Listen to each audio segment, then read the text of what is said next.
Hello good morning. இன்றைக்கி என்னோடய ஸ்டைலில் முட்டை கொத்து பரோட்டா, சிம்பிளான முட்டை கொத்து பரோட்டா எப்படி செய்கிறதுன்னு பார்க்கலாமா? இது என் குழந்தைங்களுக்காக நான் செய்கிறது. ஸோ இதில் மிளகாய் பொடியோ வெங்காயம் தக்காளி எதுவுமே போட மாட்டேன். எப்படின்னா வடச்சட்டி வச்சு ஒரு 3 முட்டையை அதில் ஊற்றி நல்லா முட்டை வேகிறதுக்கு மட்டும் உப்பு போட்டு நல்லா கிண்டிக்கிறணும். அதுக்கப்புறம் அந்த கேப்பில் மிக்ஸி ஜாரில் பரோட்டாவை போட்டு பல்ஸ் மோடில் ஒரு 4-5 தடவை நம்ம அடித்தோன்னா பரோட்டா உதிரி உதிரியாக குட்டி குட்டியாக வந்துடும்.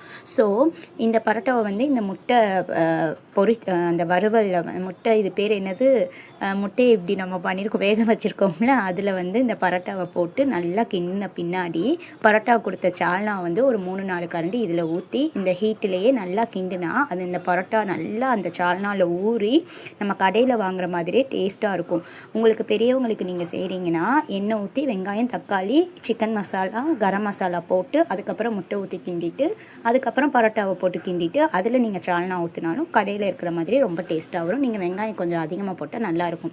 நான் தம்பிங்களுக்குன்றனால வெங்காயம் தக்காளி எதுவுமே போடாமல் இந்த மாதிரி ப்ளெயினாக செஞ்சு கொடுத்தாலும் தம்பிங்க நல்லா சாப்பிடுவாங்க. Thank you all.